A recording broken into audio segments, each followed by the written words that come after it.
Muito bem. Já percebi que toda a gente almoçou bem. Nós, pelo menos, almoçámos. Portanto, recomenda-se aqui o Sardual até em termos gastronómicos, sem dúvida nenhuma. Espero que as favas não pesem muito agora na parte da tarde, mas vamos fazer os possíveis.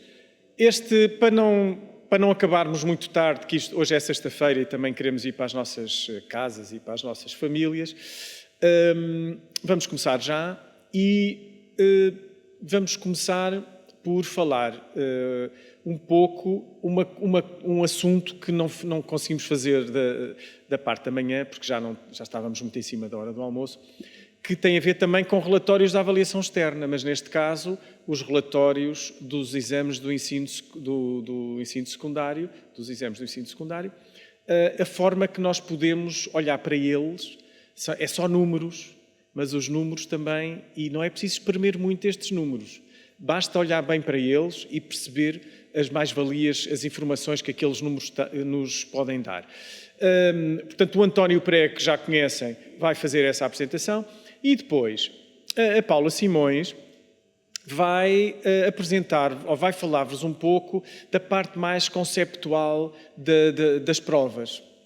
Porque se nós percebermos como é que as provas são pensadas, qual é o racional das provas, percebemos muito melhor os resultados que resultam, passo o pleonasmo, resultam daquele instrumento de avaliação, conseguimos compreender muito melhor e valorizar mais tanto as provas como os resultados. Portanto, a Paula foi, durante 8 anos, a diretora de serviços no IAV e era a responsável pela Direção de Serviços de Avaliação Externa, que é a Direção de Serviços que é responsável pela elaboração dos instrumentos de avaliação. Portanto, tudo o que ocorria mal nas provas, a culpa era da Paula. É assim que eu costumo definir. Muito bem, então, a seguir ao António, entras tu e... Muito bem. António. Sim, senhor. Portanto, só 5 minutinhos para vos explicar a informação que temos nestes relatórios de escola, estes relatórios técnicos dos exames do ensino secundário. Está aqui um exemplo de uma escola e de um exame Matemática A do ano passado, primeira fase. Estes valores são dessa escola hipotética e, portanto, o que nós queremos sublinhar é, no fundo, a informação, o tipo de informação que aqui está contida e que os professores podem utilizar. Portanto, nós já vamos pormenorizar um bocadinho mais cada uma destas dimensões, ou seja, esta escola... Obrigado. Não me consigo concentrar com este som. Não sou. Esta escola, os resultados desta escola estão ali naquela faixa cinzenta e depois ali naquela faixa branca nós temos os resultados que podem servir de comparação dos resultados da escola, nomeadamente com a NUTES 3, com a NUTES 2 e a nível nacional. Portanto, temos no fundo 3 dimensões de informação. Em primeiro lugar, temos os níveis de complexidade cognitiva, do inferior, médio e superior, já vão perceber um bocadinho melhor. Depois temos a pontuação, não conseguem ver, se calhar muitos, eu não conseguiria desses 117 pontos que esta escola teve neste exame. E depois temos diversas informações, item a item, deste exame. Portanto, aliás, o que eu acabei de dizer está aqui precisamente enunciado. Vendo um bocadinho mais em pormenor aqui a complexidade cognitiva, o inferior, que envolve aqui várias competências que vão ser descritas em breve. Esta escola teve de percentagem nesta complexidade cognitiva inferior 69,9%, médio 44,1%, superior 43,3%. Digamos que esta degradação e esta ordem decrescentes será normal de acordo com a complexidade dos itens. Portanto, pode-se comparar depois na horizontal com os resultados da NUTES 3, NUTES 2 e Nacional. Aqui a pontuação total da prova, estes 117 pontos de média desta escola. Podemos perceber que foi a média igual à NUTES 3. Relativamente à NUTES 2, a escola teve um pontinho acima e a cinzento podemos perceber a diferença da pontuação que existe, mas a nível nacional a escola obteve um resultado inferior. Ou seja, normalmente este parâmetro é um parâmetro relativamente facilmente comparável e que normalmente é comparável a média de pontuação que a escola teve com as outras escolas da região ou até a nível nacional. Depois entramos neste âmbito da informação item a item. E neste caso temos aqui diversas informações e damos aqui alguns exemplos. Portanto, na primeira coluna vamos ter a cotação de cada item, 12 pontos, 14 pontos, por aí fora. Depois, na segunda coluna, temos a pontuação máxima, a percentagem de alunos que obteve a pontuação máxima neste item, foi 54,5, e imediatamente ao lado a percentagem de alunos que teve pontuação nula.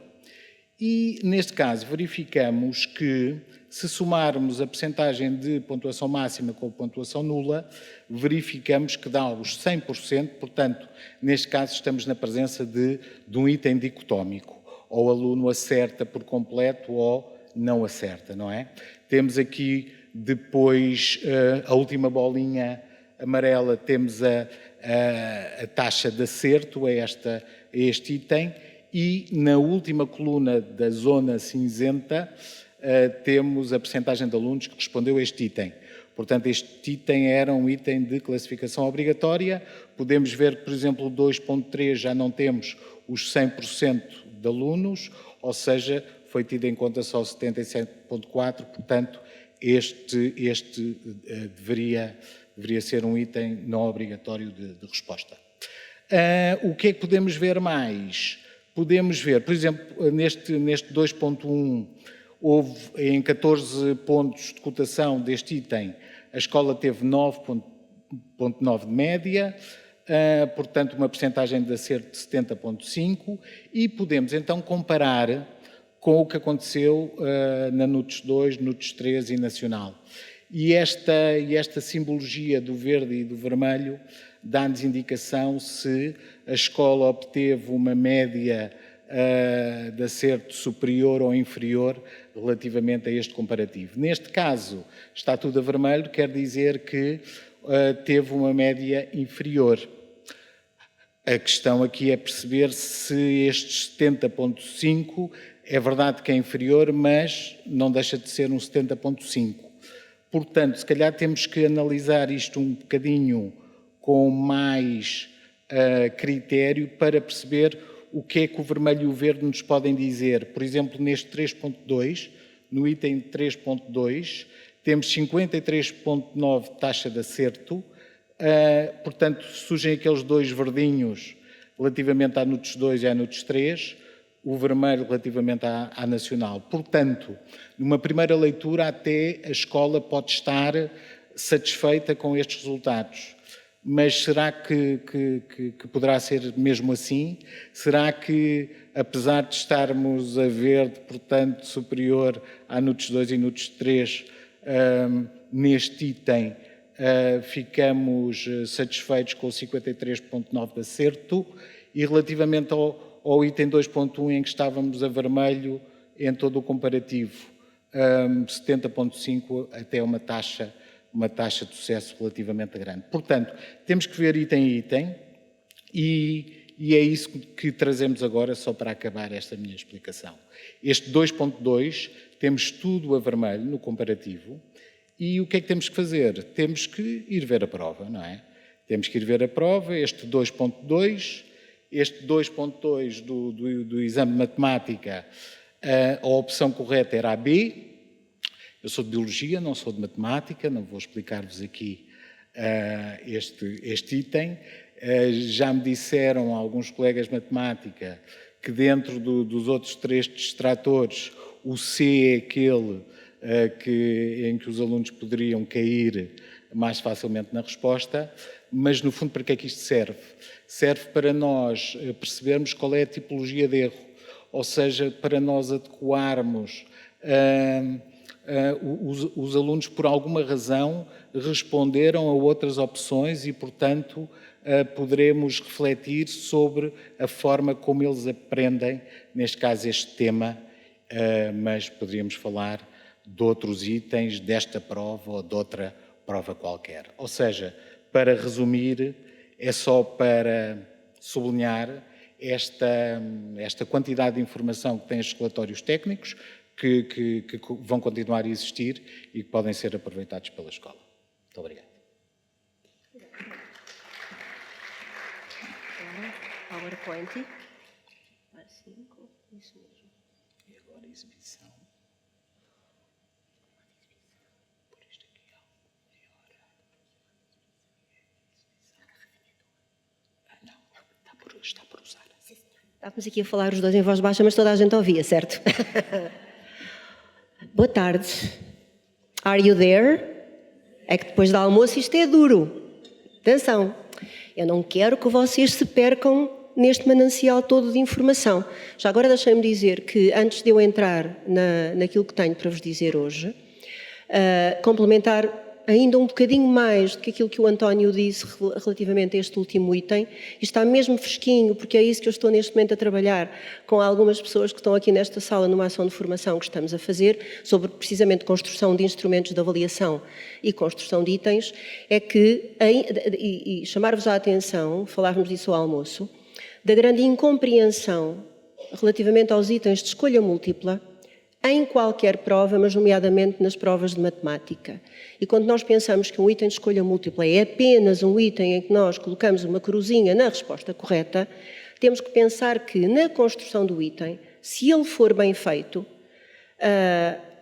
todas as opções de resposta, extraindo ou excluindo aquela que é a correta, porque essa está obviamente de acordo com toda a plausibilidade relativamente àquilo que é solicitado no item, a construção das 3 opções, que são as opções não corretas de resposta, tem que obedecer a um racional. E a um racional que obriga os alunos a raciocinar, levando-os, através do seu raciocínio, a encontrar a resposta correta. Portanto, os itens de escolha múltipla não têm por que ser incompreendidos, nem mal amados, nem mal queridos na avaliação externa como na avaliação interna, porque são muito úteis para avaliar coisas muitíssimo complexas e têm uma grande vantagem. Como têm chave de resposta, não demoram muito tempo a classificar. E isto aqui eu estou-me a focar concretamente na avaliação interna. Disse algum disparate, minhas meninas? Não, pois não? Pronto, ok. Já agora, deixem-me complementar a apresentação que o meu chefe fez. É verdade, eu fui aquilo tudo durante 8 anos, continuo no IAV, gosto muito de lá estar, mas moro aqui na zona, moro em Torres Novas, sou professora no agrupamento de escolas Gil Pais, tenho aqui à minha frente imensas caras conhecidas de ex-colegas, que nunca são ex, e de ex-alunas, que nunca são ex. Portanto, estou em casa e muito contente por estar em casa. Começando, quanto tempo é que eu tenho? O que eu quiser. Oh, Elsa, olha, foi ele que disse. Oh, Elsa, foi ele que disse. 45? Epá, não me digam isso. O que é que eu vos venho aqui falar? De uma coisa que o Luís disse e que é muitíssimo importante. Nós compreendemos melhor os objetivos da avaliação quando percebemos melhor como é que os instrumentos de avaliação são construídos. Portanto, é essa a minha missão aqui, um bocadinho convosco, que é trazer-vos 3 temas. Algumas das coisas que eu tenho aqui para vos dizer já foram, de certa maneira, exploradas pela Inácia da parte da manhã, mas, de qualquer das maneiras, eu tenho aqui uma coisa que ela não vos mostrou, que é o template daquilo que pode ser o relatório das provas de moda, que vou-vos mostrar. É template, ainda é versão de trabalho, atenção. E depois, eu queria mesmo chegar aqui à última parte, porque, pegando naquilo que o António disse relativamente aos relatórios técnicos do secundário, que já existem desde 2010, e que são disponibilizados a todas as escolas depois da aplicação dos exames, ainda durante o primeiro período, na extranet do IAV, até agora, relativamente ao que ele disse da importância de nós ligarmos os resultados que temos nos relatórios técnicos, por exemplo, aos itens propriamente ditos. E tenho aqui 2 exemplos de itens de uma área da aprendizagem dos alunos, que é, neste momento, para mim ela sempre foi uma área absolutamente fundamental na aprendizagem dos alunos, mas que neste momento está-se a tornar um bocadinho prioritária pelas fragilidades que nós encontramos nesta área na aprendizagem dos alunos, e não é só numa determinada disciplina, é transversalmente. Eu sou professora de inglês, não tinha dito ainda. Ok, então, como é que nós concebemos uma prova? Temos que ter... viram aquilo que o António vos mostrou dos níveis de complexidade cognitiva. Aqueles níveis de complexidade cognitiva que vocês viram no relatório técnico do 12º ano, neste caso, que era uma prova de matemática, perdão, no fundo, vêm ou estão relacionados com o modo como nós concebemos as provas de exame, mas não só. Como concebemos até agora todas as provas que foram aplicadas e que foram construídas por nós. E que vêm de uma coisa muito importante, que é, quando nós aprendemos e quando nós demonstramos que aprendemos, nós mobilizamos processos internos cognitivos que nos vão ajudar a dar resposta àquilo que nos é solicitado. Portanto, existem sistemas de organização desses processos cognitivos que nós usamos para aprender e para demonstrar que aprendemos.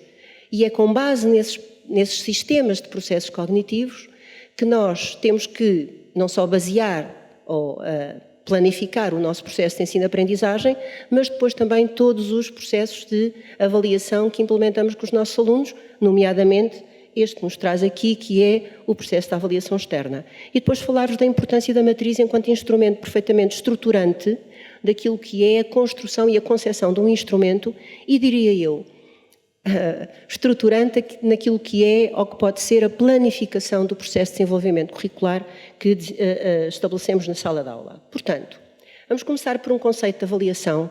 Conceitos há muitos, mas eu, como sou, enfim, muito mais ligada às questões das culturas anglo-saxónicas, acredito piamente que less is more. Portanto, aquilo que nós vos trazemos aqui é uma definição do conceito de avaliação que é muito económica, são 2 linhas, em que se diz tudo aquilo que deve ser um processo de avaliação. E um processo de avaliação, se nós estivéssemos numa situação de formação e tivéssemos mais tempo, começámos aqui a estabelecer um diálogo em que eu vos perguntava: então o que é que vocês acham que é importante aqui? Podem pensar, ok? E já agora vejam lá se aquilo que vocês estão a pensar bate certo com aquilo que eu vos vou mostrar. Em primeiro lugar, a avaliação é sempre uma recolha de alguma coisa.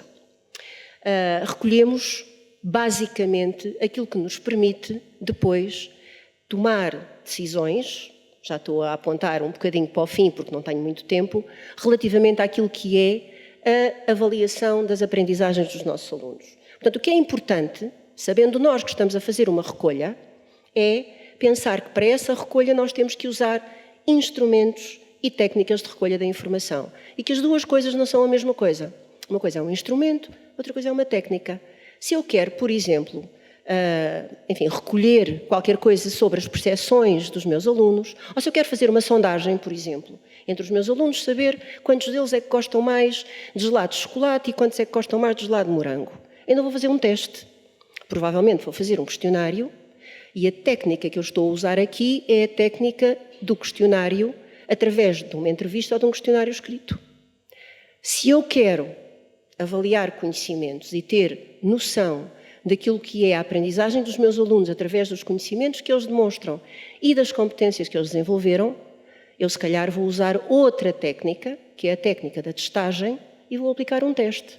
Mas se eu estiver na aula de Biologia ou na aula de Ciências e quiser perceber, por exemplo, como é que os meus alunos...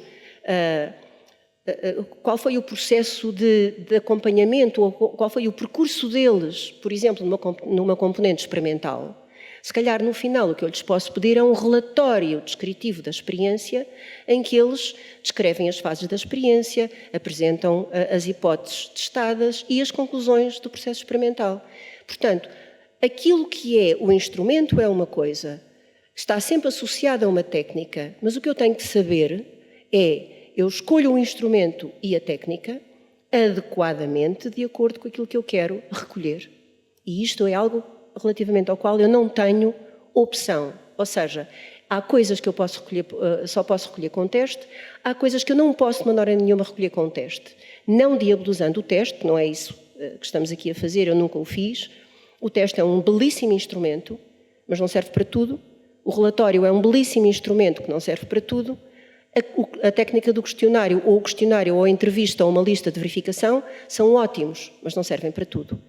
O que é que nós temos que fazer? Escolher aquele que é adequado ao objetivo da nossa avaliação. O que é que eu estou a recolher? Eu estou a recolher informação. Estou a recolher informação que me permita aferir o grau de qualidade com que os meus alunos desenvolveram um determinado tipo de aprendizagem. Portanto, é muito importante que eu tenha selecionado a técnica e o instrumento corretos para ter a informação pertinente e a informação válida, porque eu depois quero resultados fiáveis de acordo com aquilo que eu pretendo com a avaliação. Portanto, eu para isto tenho que avaliar concretamente aquilo que eu trabalhei na sala de aula. Desculpem, isto pode parecer assim uma verdade lá para a Alice, mas não é bem, porque se eu ensino A, eu tenho que avaliar A.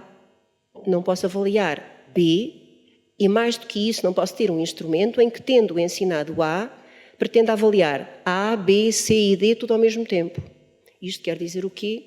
Que um instrumento de avaliação que me permite recolher informação tem que ser cirúrgico ao ponto de eu recolher informação sobre aquilo que ensinei. E para isso, o que é que eu tenho que fazer?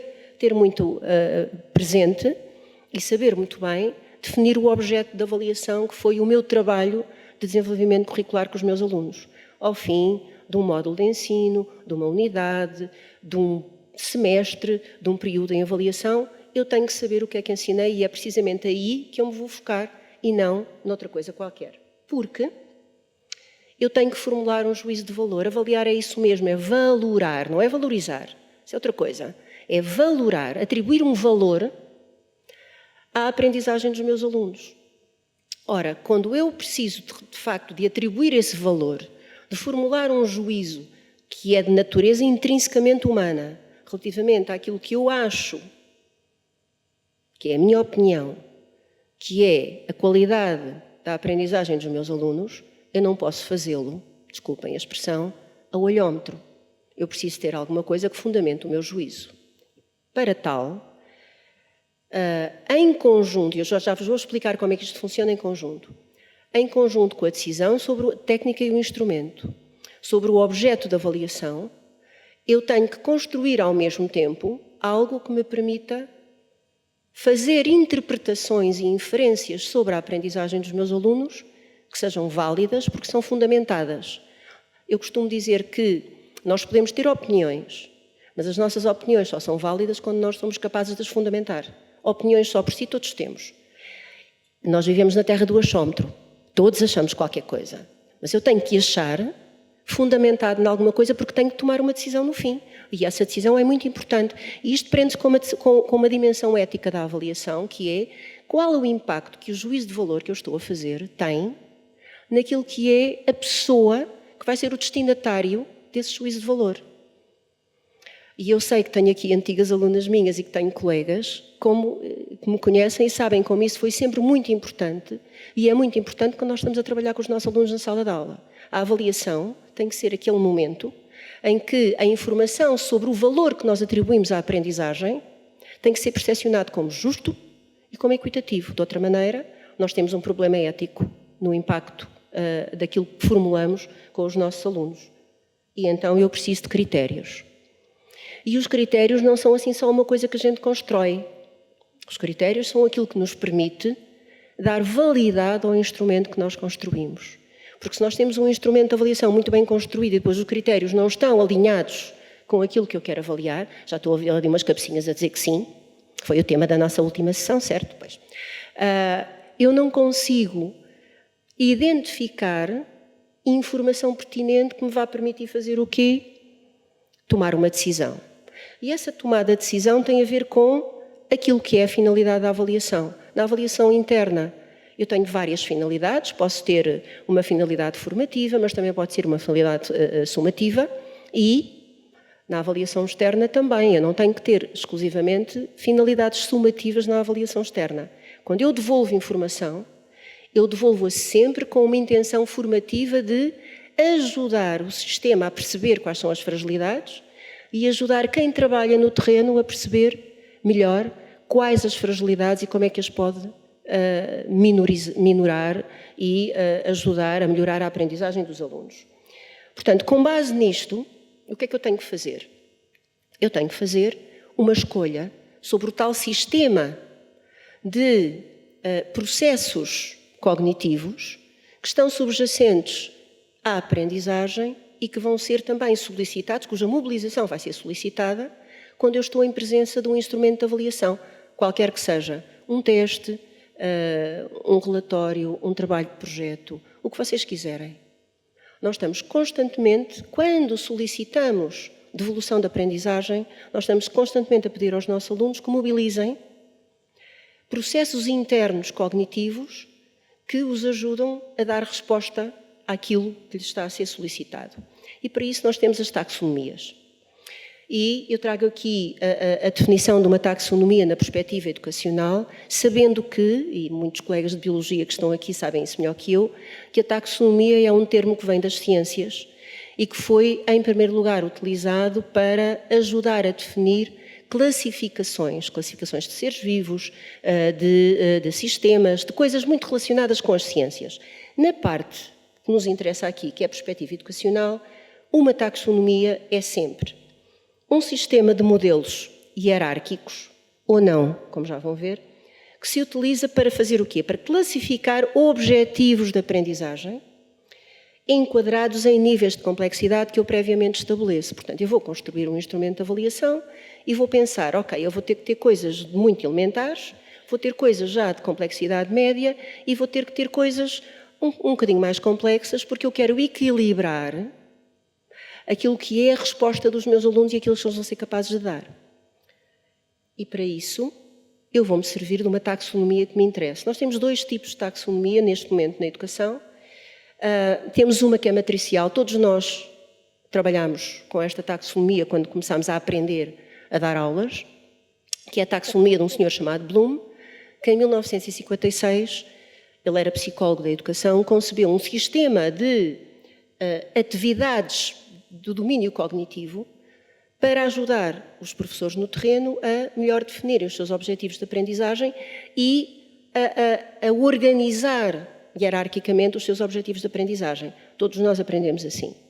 Portanto, é um sistema muito hierárquico, em progressão, bottom-up, ou seja, muito alargado naquilo que é a sua base e depois afunilando, faz um triângulo, não vou meter nas coisas da matemática que eu não sou para aí. Há quem me diga que triângulo não se pode dizer, mas para mim é um triângulo. Afunilando em função daquilo que é a complexidade crescente e é exclusivamente o domínio cognitivo. Não temos aqui ainda nada que nos traga o sociocognitivo e o socioafetivo. Existem já, enfim, eu não vou dizer versões, são reflexões sobre esta primeira taxonomia de Bloom que não são hierárquicas. E estão muito mais adequadas com aquilo que nós sabemos hoje relativamente ao modo como o nosso cérebro aprende, nomeadamente as informações que nós temos das neurociências.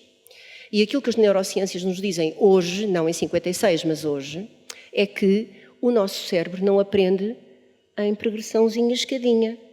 O nosso cérebro, quando lhes é solicitada alguma coisa, faz aqui uma mistura de várias coisas, mais e menos elementares, para dar resposta àquilo que é solicitado. Portanto, há aqui uma espiral e uma inter-relação entre os processos cognitivos que ainda em 1956 não era evidente, mas que hoje para nós é.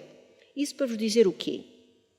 Para vos dizer que nós no IAV, e isto vem mais ou menos de 2017, coincide mais ou menos com a minha entrada na direção de serviços, e também coincidiu com a entrada em vigor do perfil dos alunos à entrada da escolaridade obrigatória. E aquilo que nós percebemos... Ai, o almoço. Eu já estava aqui toda lançada, ainda bem que vocês estão com atenção. Isso é que é bom. Esta água já foi aberta? Não. Bem, não. Isto quer um bocadinho de água, desculpem lá. Pronto. O Pazel, está bem? Já sabem o que é. E aquilo que nós percebemos é que o modo como concebíamos, nomeadamente os exames, nessa altura ainda estávamos muito ligados aos exames, embora já tivéssemos as provas de aferição a despontar, era o segundo ano e era o ano de aplicação universal das agora falecidas provas de aferição, o que nós percebemos é que a taxonomia do Bloom não nos dava exatamente a medida certa daquilo que nós queríamos em termos do alinhamento das nossas provas com o currículo. Porque aquilo que o nosso currículo estava a prescrever era uma coisa muito mais orientada em função das competências desenvolvidas e das áreas de competências a desenvolver, muito mais do que um escalonamento de conteúdos que eram explorados de forma progressiva. Portanto, o que é que nós andámos a fazer? Andámos a escavar um bocadinho, não é? Andámos a fazer umas pesquisas e encontramos uma taxonomia de um senhor americano, de um senhor chamado Norman Webb, de uma universidade do Wisconsin, que tinha desenvolvido, a partir da taxonomia do Bloom, uma taxonomia que era aquilo que a nós nos servia para garantirmos esse alinhamento entre aquilo que eram as provas de avaliação externa e o currículo prescrito. Então, reparem nas diferenças. Eu acho que é relativamente fácil de perceber que, enquanto um é muito hierárquico e tem aquela forma afunilada e de progressão afunilada relativamente àquilo que os alunos são capazes de fazer e que se foca fundamentalmente em verbos para classificar o nível de pensamento, e tem 6 níveis: a memorização, a compreensão, a aplicação, a análise, a avaliação e a criação. Se nós olharmos para a outra, reparamos que a sua organização não é hierárquica, mas sim circular, interativa, e não está baseada em verbos para classificar o nível de pensamento, mas, pelo contrário, o que nos pode dizer, se nós a usarmos, é a que profundidade é que os nossos alunos são capazes de pensar e são capazes de demonstrar que são capazes de pensar através das atividades de avaliação que nós aplicamos com eles na sala de aula ou na avaliação externa. E atenção, isto vale para a avaliação, mas também vale para o ensino e para a aprendizagem. Isto não é desgarrado, isto não é para a avaliação e agora para o resto faço outra coisa. Isto está tudo ligado. Reparem que o número de níveis é apenas uma convenção. O Bloom dá-nos 6 níveis, o Webb dá-nos 4 níveis. E nós ainda temos outro, nós no IAV ainda adaptámos isto de outra maneira. Portanto, se vocês, enfim, depois vão ficar com isto. Isto depois é para vocês. Depois há de ser enviado, está bem? Mas podem tirar fotografias, eu até fui ao cabeleireiro. Estou a brincar. O que vocês têm aqui é uma organização daquilo que é a taxonomia do Webb, que nós usamos internamente no IAV, com algumas adaptações. E o que ela nos diz é que há 3 atividades fundamentais que os alunos têm que mobilizar para demonstrar que aprenderam: a descrição, a explicação e a interpretação. E depois há todo um conjunto de atividades distribuídas por 4 níveis de complexidade cognitiva. Alguns até se repetem em diferentes níveis, porque, consoante aquilo que nós estamos a solicitar, assim é o grau de complexidade que os alunos têm que resolver. Eu vou-vos dar um exemplo que vai chocar uma antiga aluna minha, que é professora de matemática, que está aqui, mas é o meu exemplo. Eu nunca fui uma grande aluna à matemática. Não me perguntem porquê, mas a coisa nunca correu bem para o meu lado. Mas há uma coisa que eu sei, e alguns de vocês já me ouviram dizer isto, é debitar, declamar o teorema de Pitágoras. Eu sei o de cor. Ok? Não consigo fazer nada com ele. Porquê? Porque, eu agora vou fazer assim, estão a ver ali aquele nível 2 do conceito e da capacidade. Eu estou ali naquele nível. Quando eu enuncio o teorema de Pitágoras, eu sei enunciar o conceito. Até sou capaz de perceber que há ali uns quadrados de umas coisas que resultam da soma dos quadrados de outras. Teoricamente, certo? Mas para eu passar para a aprendizagem significativa, eu tenho que passar ali para o nível 3 do pensamento estratégico e tenho que saber o que fazer com aquilo que eu sei a nível conceptual. E se eu não faço essa passagem, a minha aprendizagem não é significativa. É evidente que eu posso perguntar muita coisa e posso questionar muita coisa ali naquele nível 2. É importante também para saber o que é que eu sei ali. Mas se eu não passo dali, a minha aprendizagem nunca vai ser significativa. O que é que nós fizemos internamente então no IAV? Adaptámos a taxonomia do Webb. Está a correr bem. Adaptámos a taxonomia do Webb a 3 níveis agregando, em alguns itens, o nível 1 e o nível 2 do web, noutros itens agregamos o nível 2 e o nível 3, e alguns itens de nível 3 têm algumas características do nível 4 do web, que são mais a extrapolação e a criação de modelos, ou seja, ir um bocadinho além daquilo que é a aprendizagem formal. Portanto, nós temos 3 níveis, foi aquilo que vocês viram no relatório que o António vos mostrou. No nível inferior, nós solicitamos essencialmente coisas de reconhecimento e de reprodução, de coisas explícitas.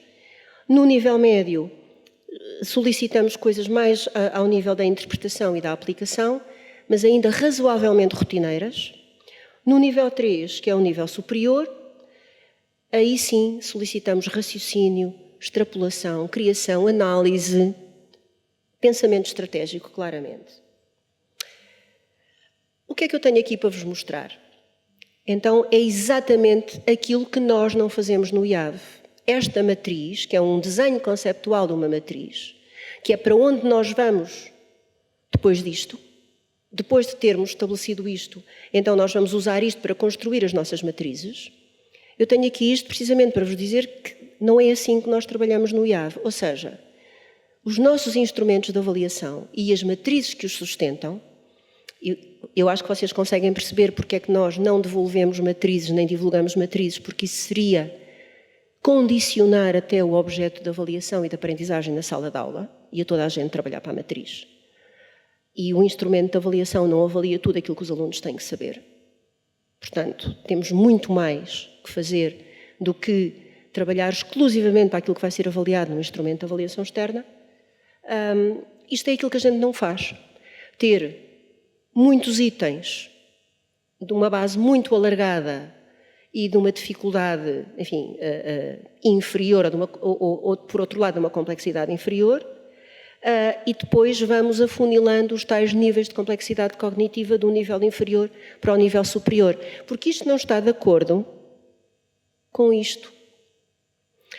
Este desenho conceptual desta matriz está de acordo com o Bloom, mas não está de acordo com o web, e é com base no web que nós trabalhamos. Portanto, o que nós temos é isto. E se queriam ver uma matriz, cá está ela. Claro que não é uma matriz de uma prova. Nem é de nenhuma prova que vai sair este ano. Mas pronto. O que é que esta matriz tem de especial? Nada. É uma tabela de 2 entradas. Tem do lado esquerdo o elenco dos domínios que compõem uma parte do objeto de avaliação. Podem ser domínios, por exemplo, na minha disciplina normalmente são domínios ou competências, no português também, na matemática também podem ser, mas eu sei que na biologia são temas e na física também são temas. Já não são? Ai, que felizmente. São domínios também. Epá, eu conheço aquele... não é? Eu conheço aquela cara. Pois. Exatamente. Mas o que eu estou a dizer, e eu acho que isso vocês perceberam, é que nas línguas e na matemática a coisa está muito mais organizada em função de competências específicas do que propriamente nas áreas das ciências e até da história e da geografia. Portanto, à esquerda temos o elenco disso.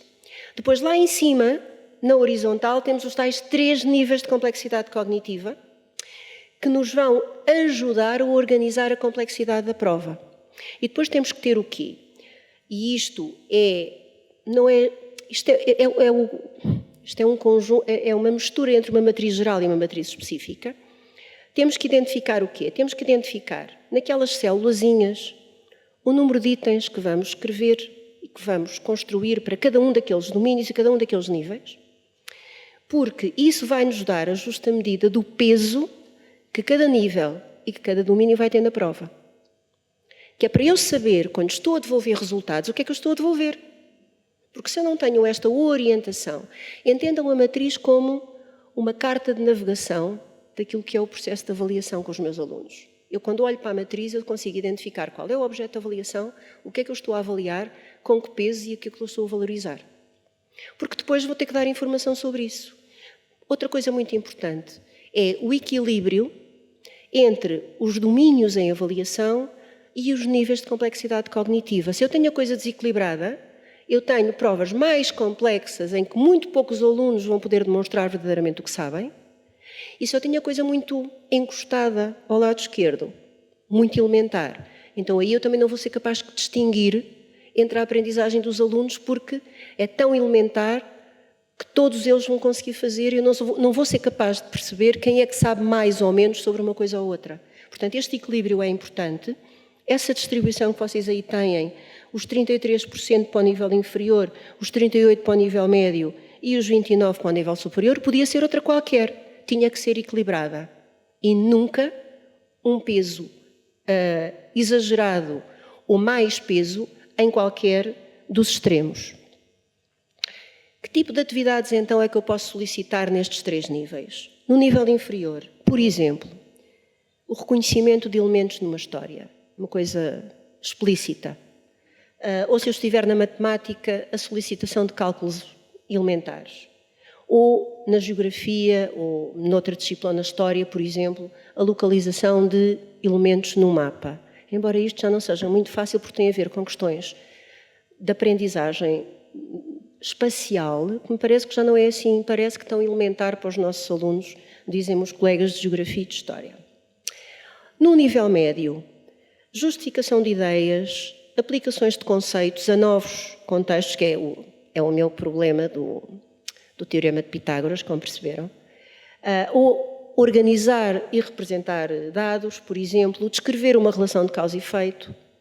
Isto nós consideramos que é de nível de complexidade média. E, por exemplo, nas disciplinas de ciências, quando os alunos têm que justificar um raciocínio por escrito, é tão importante que eles saibam e tenham uma noção de como construir o seu texto para serem capazes de demonstrar que raciocinaram. E como a aprendizagem da leitura e da escrita não é só responsabilidade da aula de português e da aula de língua estrangeira. É só um desafio que eu vos faço. Depois, no nível superior, a aplicação de um modelo matemático, por exemplo, para clarificar um problema, criar um modelo matemático, conceber pesquisas para um problema científico, saber identificar variáveis dependentes e independentes numa experiência e saber retirar daí as necessárias conclusões, formular hipóteses. Isto está tudo no domínio do nível mais complexo da aprendizagem. E agora falar um bocadinho das provas de moda, porque as provas de moda têm muito a ver com isto. How long? Não estão a contar? Nem penses. 15 para aí. António, isto não é para fazer médias. Ok, então as provas de moda. Mas ainda bem que a Inácia já vos disse muita coisa de manhã, que eu quero chegar aqui a uma certa parte. As provas de moda avaliam, de facto, literacias. Ou seja, eu não vos vou dizer que os conteúdos não estão lá, porque esse é um dos grandes erros que nós cometemos, que é as literacias e as competências estão penduradas lá no estendal com umas molinhas da roupa, mas não têm nenhuma sustentação por baixo, não é verdade? Só existe competência e literacia se eu dominar o conhecimento. Portanto, o conhecimento tem que lá estar. Vai a ser questionado de outra maneira. Portanto, o que nós avaliamos é a literacia, ou seja, a capacidade de os alunos aplicarem e mobilizarem conhecimentos e competências, não estão aqui em ausência nem um nem outro, em diferentes itens ou tarefas de avaliação que avaliam competências do perfil. Portanto, este é claramente o objeto de avaliação das provas de moda. E depois eu não vou deixar de falar disto, falar-vos, e disse-vos ao princípio, lembram-se aquela definição do conceito de avaliação que eu vos mostrei, portanto, a definição do instrumento ou da técnica, depois qual é o objeto da avaliação, como é que eu construo os critérios. Imaginem que um exame, um teste, um trabalho de projeto é um dispositivo de avaliação. E o que é um dispositivo de avaliação? É aquele instrumento pedagógico que nos dá o auxílio necessário para nós podermos perceber o que é que os nossos alunos aprenderam, porque retiramos deles dados pertinentes para orientar a nossa ação. Vou-vos dar um exemplo. O que é que um dispositivo de avaliação deve ter? Primeiro, definir claramente o que é que nós queremos ensinar e, por conseguinte, o que é que nós pretendemos avaliar. Tem que propor tarefas e prever instrumentos que sejam capazes de dar aos alunos a oportunidade, que é isso mesmo, de demonstrar, através do seu desempenho, que aprenderam o quê e como, e em que grau. E tem que ter meios que possibilitem a tal recolha das evidências. Eu sei que a palavra evidências anda aí muito maltratada por via de outras coisas, mas eu não consigo arranjar uma palavra melhor. São mesmo evidências, são provas. Nós só podemos formular um juízo de valor sobre a aprendizagem dos alunos quando temos provas de que eles aprenderam. E as provas têm que vir da observação de coisas concretas e não do olhómetro. Portanto, o que vocês têm aqui é: eu já percebi que instrumento é que vou usar, eu tenho que, no instrumento que vou usar, ter itens e tarefas que me permitam recolher aquilo que eu preciso, e também tenho que ter qualquer coisa que me permita interpretar e fazer inferências daquilo que os meus alunos responderam. Técnica, instrumento, critérios. Cada instrumento de avaliação é, à sua medida, um dispositivo de avaliação. Quais são as características de qualidade que eu posso ter num dispositivo ou em qualquer instrumento de avaliação? Validade, já vos falei disto, avalia exatamente o que deve avaliar e não outra coisa qualquer. A fiabilidade, que está ligada com os resultados. Independentemente do momento em que eu aplico o instrumento e dadas as mesmas condições, o desempenho dos alunos será consistente. Produzirá não os mesmos resultados, isso é impossível, mas resultados semelhantes. Positividade. Quando avaliarem, pensem sempre naquilo que os alunos são capazes de fazer e não naquilo que eles não são capazes de fazer. Qualquer atividade de avaliação deve ir à procura do que os alunos sabem mais do que daquilo que os alunos não sabem. Porque aquilo que os alunos não sabem é responsabilidade nossa para resolver. Execuibilidade. E este para mim é um ponto-chave. Ouçam, eu fico muito aflita e angustiada quando vejo às vezes dispositivos de avaliação ou até critérios de avaliação de organizações, de escolas, de agrupamentos, de instituições, com 80 e tal e 100 páginas. Ninguém é capaz de navegar a sua vida naquilo. Portanto, a execuibilidade prende-se com duas coisas fundamentais: pragmatismo e simplicidade. Coisas simples, que todos percebam, e nós temos uma aprendizagem a fazer sobre isso, como percebemos de manhã também. E coisas de forma muito pragmática nos deem aquilo que a gente precisa e que sejam passíveis de aplicação objetiva. Mas para sermos simples, temos que saber o que é que estamos a fazer. Portanto, eu não posso simplificar um processo se eu não conhecer o processo a fundo. A complexificação de um processo, estou-me a repetir, eu sei, mas foram só 3 a que ouviram. A complexificação de um processo vem das minhas inseguranças relativamente àquilo que eu sei. Se eu estiver verdadeiramente seguro ou segura daquilo que quero e do modo como sei fazer e como posso fazer, então eu sou capaz de simplificar, não tenho complexos de estar a não chegar a todo lado. Porque eu tenho razões que me fundamentam as minhas decisões e sei fundamentá-las. Portanto, os referenciais da prova moda, ou o referencial da prova moda, foi desenvolvido um dispositivo de avaliação, muito semelhante àquele que eu vos mostrei, onde se definiu para cada uma das literacias o tal referencial que integra a designação da literacia, a sua clarificação e a descrição de cada uma das suas dimensões, como a Inácia já vos mostrou de manhã. Cada uma destas 3 dimensões apresenta 3 níveis de proficiência, onde os desempenhos esperados são descritos e nos quais os processos cognitivos que são requeridos, estou a ler propositadamente, se tornam progressivamente mais complexos e com um grau de dificuldade mais elevado e enquadram e orientam a concepção dos instrumentos e das tarefas e a sua, obviamente, posterior análise. Eu tive com esta conversa toda até aqui para vocês perceberem como é que a gente construiu a coisa. Pronto, assim é mais fácil perceber. E este é o referencial da matemática. Eu acho que este já é a versão final, aquela que está já publicada na informação prova que saiu ontem.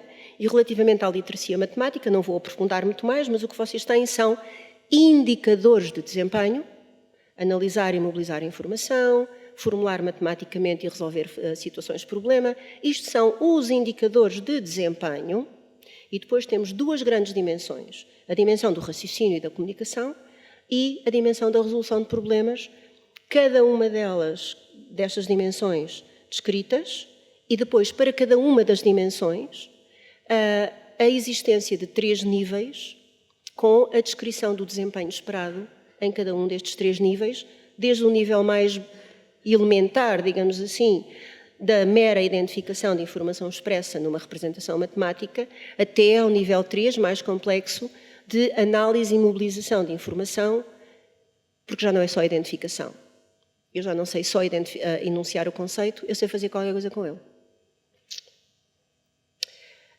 Isto é a dimensão da resolução de problemas. Isto vocês já têm tudo na informação prova. Isto é da literacia histórico-geográfica, não é de História e de Geografia, é da disciplina de História e Geografia de Portugal, conjugando as duas e encontrando uma área que é a literacia histórico-geográfica e que parte de quê? Da mobilização de referentes e conceitos, da análise de fontes e do estabelecimento de inter-relações, quer seja na área da geografia, quer seja na área da história, ou quer seja nas duas, porque às vezes é possível fazer nas duas. E aqui, mais uma vez, as dimensões explicitadas através dos seus níveis, como vocês veem. Agora, o que é que podem requerer os itens nas provas de moda? No nível 1. Por exemplo, muito semelhante àquilo que eu já vos disse relativamente à nossa matriz. A identificação de informação explícita em suportes muito básicos, a identificação de informação expressa em representações matemáticas ou o reconhecimento de vocabulário elementar.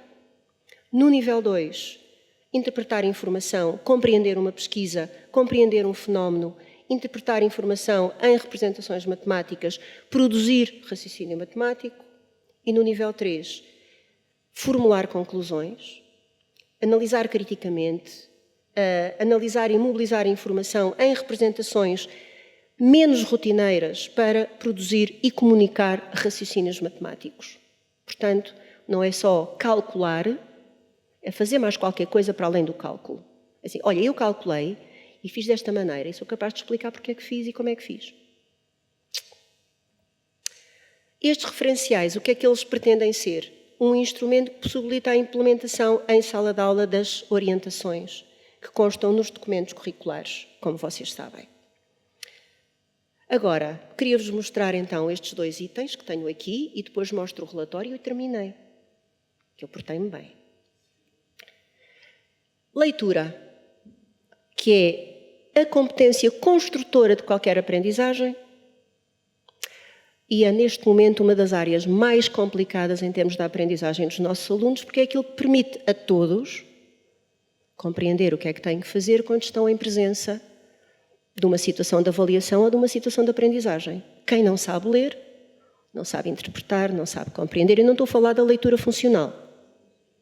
Okay? Estou a falar de outro nível de leitura, que é inferir, relacionar, interpretar, compreender, relacionar e cruzar informação. Por exemplo, que é, se me perguntarem, são competências transversais, por exemplo, da história, com a análise documental, ou da geografia, ou da biologia, ou da física, ou da língua materna, da economia, o que vocês quiserem. Este é um item, só para vos dar um exemplo de como a leitura tem que ser trabalhada na sala de aula, porque não é uma atividade natural. Todos nós, felizmente quase todos, nascemos com um aparelho fonador. Uns nascem com mais propensão para falar, como eu, não é?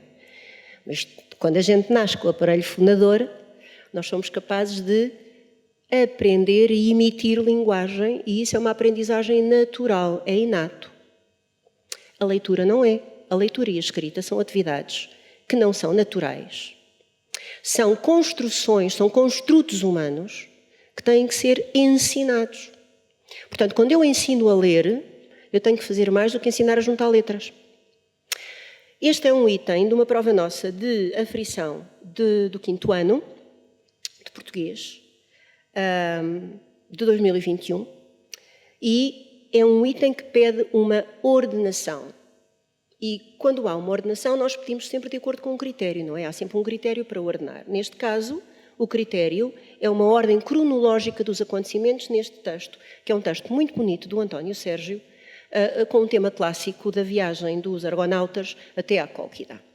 Ora, nada seria complicado se nós não tivéssemos aqui neste texto uma coisa chamada analepse, que os nossos alunos não têm que saber, que os colegas que estão aqui, não são de português, também não têm que saber, mas uma analepse é algo que acontece antes da narrativa. Portanto, esta narrativa não é uma narrativa linear, no sentido em que apresenta uma coisa que aconteceu antes daquilo que está a ser narrado. Portanto, essa é a primeira complexidade da coisa. Quando eu peço algo cronológico e digo ordena, eu já sei que tenho aqui qualquer coisa de mais complicada e de mais complexo, ok? Há aqui alguma coisa que vocês vejam que esteja ainda duplamente a dificultar a tarefa dos alunos? Estou a perguntar mesmo. O que é que nós damos? Nós já damos um, que já está feito, não é? Que é o... Normalmente é o qual que a gente dá. E aqui o que é que a gente deu? O último, pronto, está tudo estragado, certo? Portanto, como nós demos o último, pensam vocês, isto vai ter resultados bons ou maus? Péssimos. Talvez. Portanto, uma coisa que nós nunca fazemos, que é dar este tipo de resultados, estão-me a ouvir, não estão? Isto levanta-se. Ouve? Ok. Então é assim, reparem que segundo os dados estatísticos deste item, nós temos o quê? Temos o tal código 10, que era o nosso código da melhor resposta nos itens dicotómicos, 17,5%. Ou seja, apenas 17,5% dos alunos acertaram isto, porque as ordenações são dicotómicas, ou está tudo bem ou está tudo mal. Código 00, resposta errada, 81,8%. E o código 99, que toda a gente achava que os miúdos não respondiam, as nossas taxas de não resposta eram residuais. Portanto, apenas 0,7% dos alunos não responderam. Mas, de facto, 17,5% é muito pouco. A ordenação é uma coisa complexa, sabem os nossos colegas do primeiro ciclo. Porquê? Porque, quando eu tenho que fazer uma ordenação, eu tenho que ler, desconstruir, interpretar, reorganizar, e a coisa não é exatamente simples de fazer. E então, para miúdos mais pequenos, com pouca capacidade de abstração, ainda pior. Agora tenho aqui outro item para vocês, que é outra ordenação, já de uma prova de 9º ano. E reparem, este item já não começamos, já não damos o 5. Qual é que a gente dá? O primeiro. E já não temos aquela coisa da analepse, já não havia qualquer coisa lá para trás. Isto é tudo muito linear. Portanto, as coisas estão todas por uma ordem já, enfim, cronológica, ou pelo menos da apresentação das informações, um bocadinho mais tradicional. Melhor ou pior? Melhor. 17,5%, não era?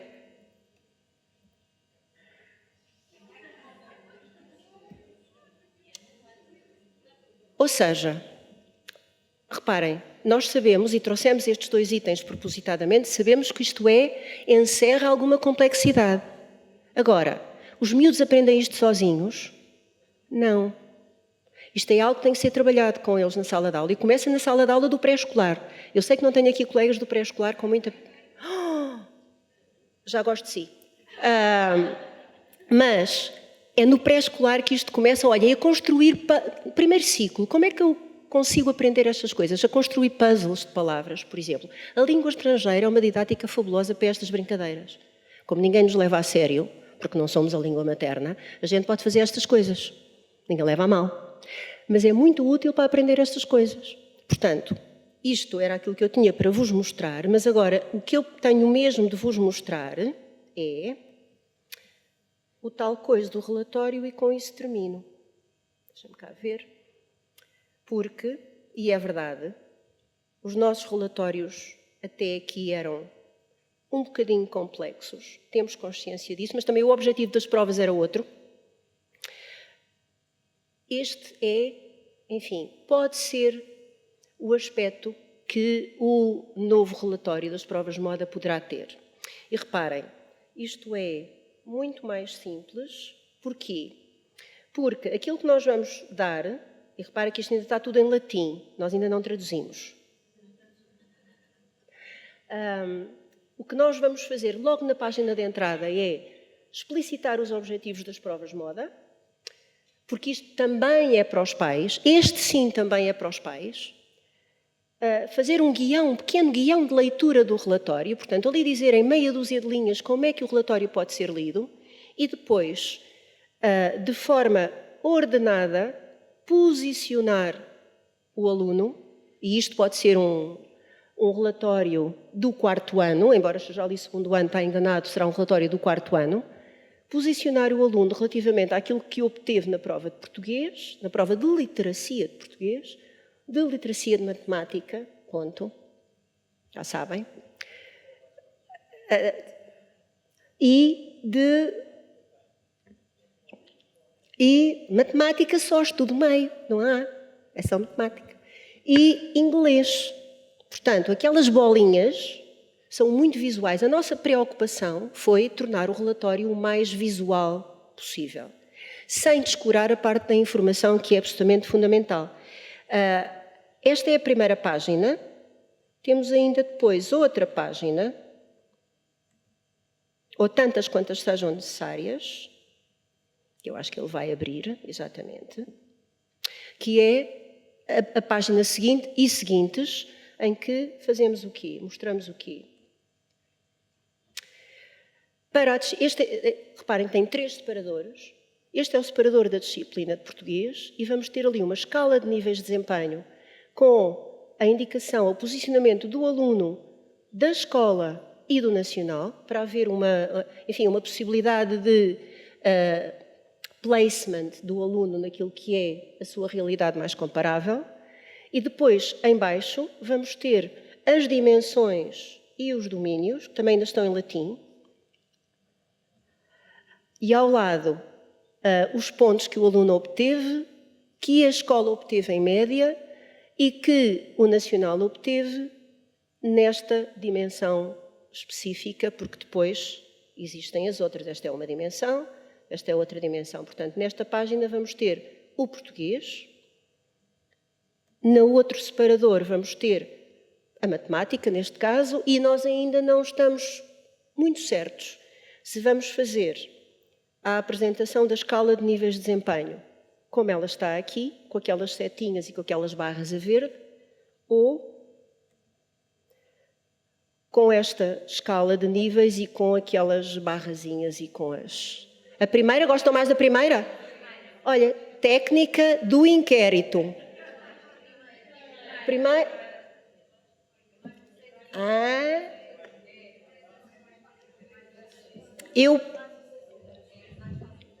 Eu não posso dizer o que é que acho. Este é o que eles gostam mais.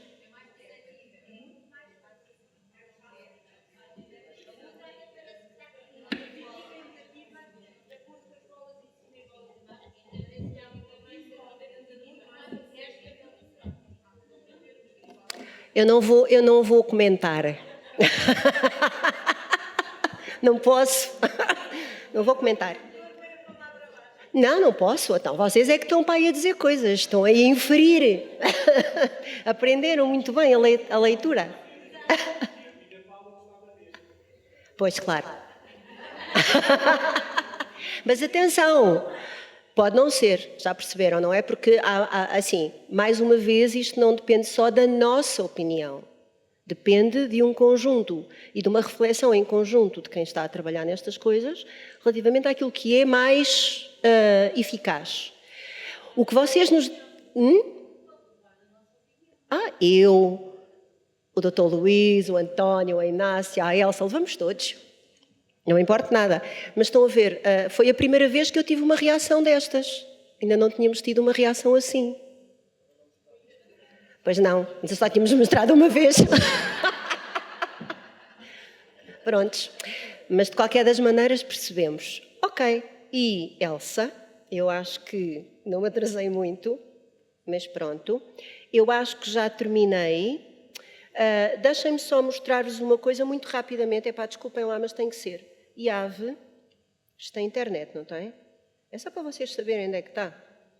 Para o caso de... Olha, não. Não há, já vi que não. Prontos, com esta me vou. Obrigada.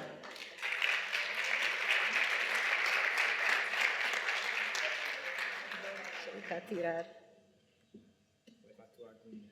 Leva a minha aguinha, eu estava cheia de sede. Muito bem, Paula, muito obrigado. E para terminarmos, last but not least, não é? Inglês, muito bem. Elsa, podes vir. A Elsa faz parte, também é professora, também é de inglês, ainda para mais. Isto está mal equilibrado hoje. E que faz parte de uma equipa no IAV, até professora, tem turma na escola, isso tudo, mas tem uma série de horas que estão destinadas ao trabalho no IAV, faz parte da equipa que faz a coordenação do processo de classificação e de supervisão da classificação e também dos processos de tecnológicos, tudo o que é a plataforma de realização de provas do IAV é a direção de serviços onde a Elsa está a trabalhar, que é responsável. Portanto, vamos olhar para os processos de classificação, nomeadamente eletrónica também, porque já não é novidade, mas é no fundo uma das grandes diferenças que nós podemos ter relativamente ao processo de avaliação externa em suporte de papel e ao processo de avaliação externa digital. Só para dizer isto, antes da Elsa começar a sua apresentação, nós fizemos aqui há uns tempos, quando começámos com esta questão da desmaterialização da avaliação externa, nós pensámos muito, cabecinhas muito pensadoras lá no IAV, e fizemos uma lista de vantagens e desvantagens da avaliação digital. A parte de aplicação das provas e de realização das provas pelos alunos tem muitas vantagens, mas também tem desvantagens. Há coisas que funcionam muito melhor no papel do que no digital, mas também há coisas que funcionam melhor no digital do que no papel. Por exemplo, se quisermos apresentar um vídeo para os alunos responderem a partir da análise desse vídeo, não dá jeito de ser em papel, só para dar um exemplo, entre outras coisas. Mas há ali um certo balancear, digamos assim, no processo de realização. Mas quando fomos fazer essa tal lista de prós e contras do processo de classificação, chegámos à conclusão que não encontrávamos nenhum contra. Era só vantagens. Classificação eletrónica só tem vantagens, a não ser que o professor não tenha eletricidade lá em casa ou o computador se estrague, qualquer coisa assim catastrófica. Mas em termos técnicos, é só vantagens. E penso que vais falar sobre isso também. Muito bem, então vá. Ora, então, muito boa tarde. Não querendo tomar muito mais tempo, não é? Já estamos aqui.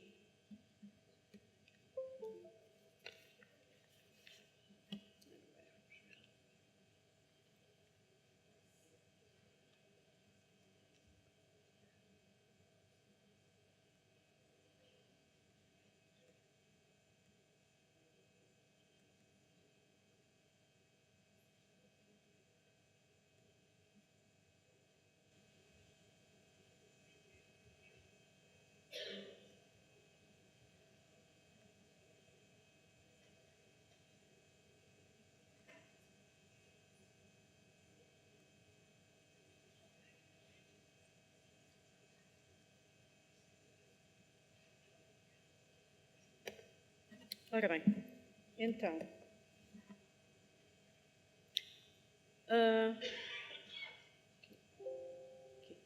eu vou falar, tal como o Dr. Luís disse, eu vou falar sobre o processo de classificação e supervisão e vou-me focar essencialmente vou falar aqui não só da supervisão, mas vou também falar aqui mais em números, não é? Vou também falar um bocadinho sobre provas moda e provas finais e, no final, dar alguns números em relação à formação que nós fizemos e vamos fazer.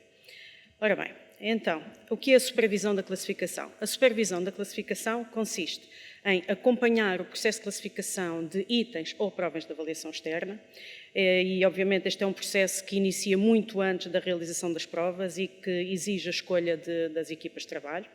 E queremos, desta forma, contribuir para a equidade da avaliação. Ora, quando nós falamos em equidade da avaliação, estamos a dizer que todos os professores que estão a classificar provas, quer estejam eles nas ilhas, no norte, no sul ou no centro do país, todos eles devem ter a mesma visão do objeto de avaliação e todos eles devem cumprir as mesmas regras. Quem são então os intervenientes neste processo da supervisão? Temos o JNE, o Júri Nacional de Exames, responsável por toda a logística do processo. Temos a Direção de Serviços de Formação e Supervisão, hoje aqui representada por mim, que faz a organização e acompanhamento de todo o processo. Temos a DSAI, a Direção de Serviços de Avaliação Externa, que é responsável pela construção não só das provas, como também dos critérios.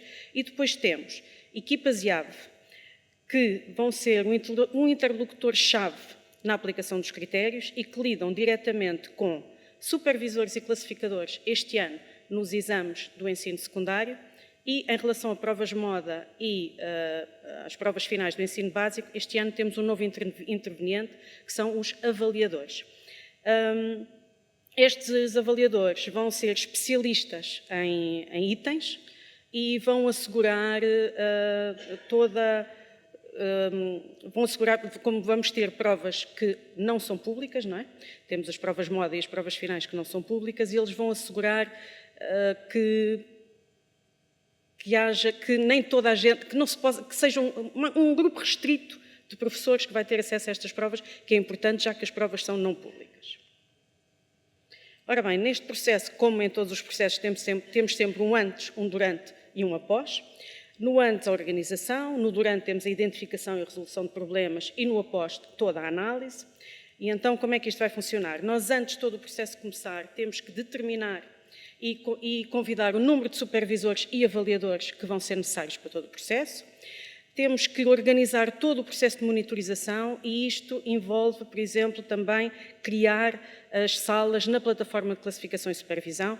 Esta é a plataforma onde todos os professores que vão classificar provas de avaliação externa têm todas as informações, todos os documentos, os manuais, tudo aquilo que pode ajudar o professor classificador a que a sua tarefa seja o mais simples possível. Durante todo o processo, a DSFS o que é que vai fazer? Vai monitorizar o funcionamento de todas as salas e como é que nós fazemos isto? Através de formulários. Todas as salas são monitorizadas pelo menos 2 vezes durante o processo de classificação de cada prova. Por exemplo, nós em 2024 tínhamos 210 salas e dessas 210 salas foram todas monitorizadas pelo menos 2 vezes, com o intuito de apoiar e de tentar solucionar todos os problemas que vão aparecendo e também, durante este processo, fazemos o apoio a todos os professores, supervisores ou avaliadores que assim o solicitem, certo? No final de todo o processo, nós pedimos sempre a todos os intervenientes que respondam a um questionário de avaliação.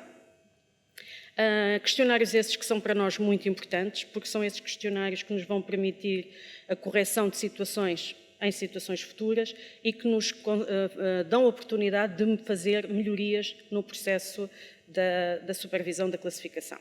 Também fazemos uma avaliação dos procedimentos de classificação e supervisão, saber se nós conseguimos cumprir tudo aquilo a que nos propusemos no início e fazemos também uma monitorização pequena de uma amostra das salas em conformidade com o QAR, que é o Quadro de Avaliação e Responsabilização. Depois, vamos a números, não é? Porque tudo o que não se põe a números, tudo o que não se põe a números não se mede, não é?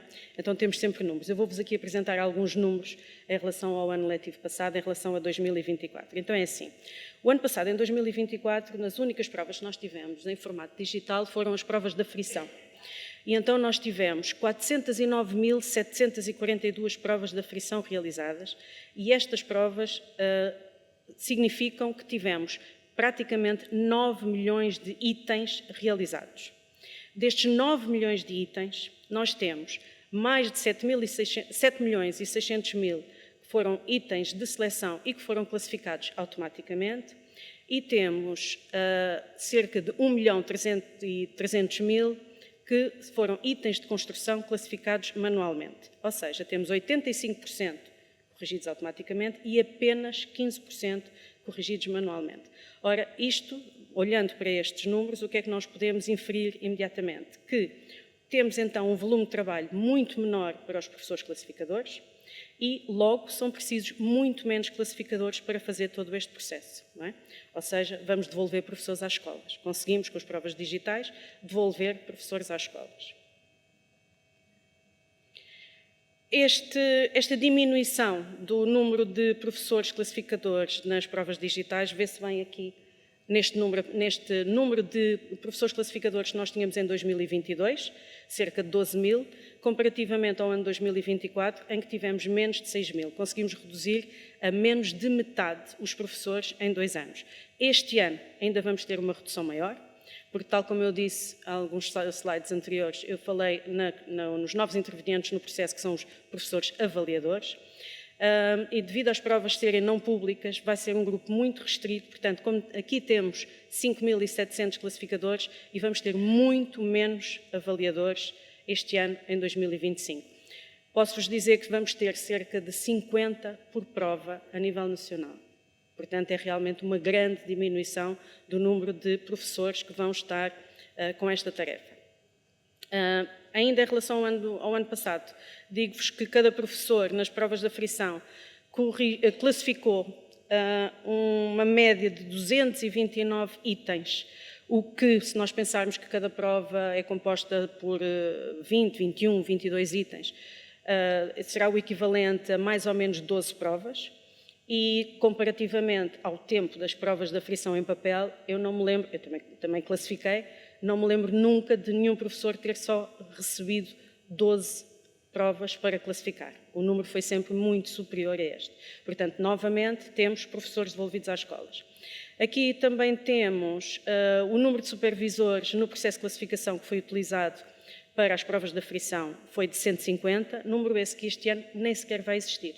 Porque, como temos então os tais professores avaliadores, desaparece o professor supervisor na parte das provas digitais, neste caso nas provas moda e nas provas finais do ensino básico. Ora bem, posto isto, e tal como o Dr. Luís tinha acabado de dizer, sou capaz aqui de elencar pelo menos 3 grandes vantagens da classificação digital, que é, a primeira será a concentração na aplicação de critérios, que já aqui foi focado, não é? A partir do momento em que os professores só têm que classificar os itens de construção, se forem, por exemplo, 2 ou 3 por prova, a nossa concentração, a concentração do professor em cada um dos itens e dos critérios é muito maior do que se tivermos 20 itens diferentes numa prova para classificar, não é? Depois, temos ainda outra coisa boa, que é não há transcrição, que também já foi falado hoje, não há transcrição das classificações para grelhas. Acho que penso que foi a Inácia hoje de manhã que falou, que o aluno responde A, nós temos que ir pôr A na grelha, o aluno responde B, isto não existe, acaba. Portanto, algum erro que pudesse aqui ocorrer, deixa de ocorrer. E depois temos outra coisa que era, nas provas digitais, nós tínhamos, sempre nas provas em papel, e vamos continuar a ter, nas provas em papel no ensino secundário, temos um trabalho que é feito por mão de obra altamente especializada, que somos professores, não é? E estamos a trancar provas. E que se perde muito tempo a trancar provas. Pronto, perdemos muito tempo nesta atividade. Isto é mão de obra altamente qualificada a trancar provas. Não faz sentido, não é? Então, nas provas digitais é menos esse trabalho que nós temos, não é? Isso já não existe. Vamos então avançar. Obviamente que no final do processo da classificação, do processo da classificação digital, nós pedimos aos intervenientes no processo que respondam a um questionário. Neste questionário pedimos para darem a sua nota entre 1 a 5 em relação à organização de informação, facilidade de utilização, eficácia de processo e grau de satisfação, e tivemos uma média de 4. Média é essa que queremos subir rapidamente, mas também temos que pensar que esta classificação digital ainda é um processo, não é? Portanto, ainda exige adaptação por parte dos intervenientes e nós esperamos que a nossa nota venha a ser maior, que os professores consigam dar melhor nota a todos estes parâmetros e que se torne cada vez mais fácil para os professores fazerem este tipo de classificação. Já que falei das provas digitais, vou também falar em relação às provas em papel realizadas em 2024, provas finais do ensino básico e exames finais. Aqui nós tivemos uma subida de 2022 para 2024, comparativamente com o digital, aqui temos uma subida de professores classificadores. Tivemos, por média, um professor que corrigiu as provas finais do ensino básico, teve 39 provas num universo de 195 mil aproximadamente, e um professor quem classificou exames do secundário teve um número médio de provas para classificar de 27 num universo de mais de 300 mil. Aqui, eu gostava de vos falar aqui de uma situação que tem a ver que as provas finais do ensino básico vão passar a digitais, portanto, há aqui um grande número de classificadores, mais uma vez, que vai desaparecer, portanto, mais professores devolvidos às escolas. E também nos exames do secundário, também temos uma prova este ano, que nós falámos hoje de manhã, que vamos ter o exame de filosofia, vai ter os itens de seleção também corrigidos automaticamente, o que também diminuirá um bocadinho o número de professores envolvidos aqui neste processo. O número de supervisores utilizado o ano passado no ensino básico foi de 69, este ano não vai existir, já disse porquê. O número de supervisores vai ser um bocadinho reduzido, mas não muito. Obviamente, também quando falamos em provas em papel, também foi feito o mesmo questionário, pedimos exatamente os mesmos parâmetros que pedimos a quem utilizou a classificação digital. Quando fazemos a comparação, esta é mais alta, obviamente, nós aqui temos uma média de 4,6 aproximadamente, mas também é natural, aqui temos uma máquina muito mais oleada, não é? Fazemos há muito mais tempo provas em papel do que o fazemos em provas eletrónicas, portanto é natural que este processo seja muito mais fácil, digamos assim. Ora bem, agora em relação a provas moda, provas finais e vamos então para começar com as provas ensaio. Em relação às provas ensaio que acabaram, a sua realização acabou faz hoje 15 dias, se não me engano. Quais eram os objetivos? Também já falámos hoje de manhã, portanto, a ambientação dos alunos, a todo o suporte digital e à plataforma e também a adaptação das escolas em termos não só tecnológica, mas também logisticamente, ver tudo o que podemos melhorar para que seja mais fácil aos nossos alunos e para nós também, para vermos que tudo funciona. Ora, as provas foram aplicadas em suporte digital, na plataforma de realização de provas do IAV e puderam ser feitas tanto online como offline. Aqui uma ressalva para a prova de matemática. A prova de matemática tinha um formato híbrido, que também já falámos aqui. Havia um item de construção, era respondido em formato de papel.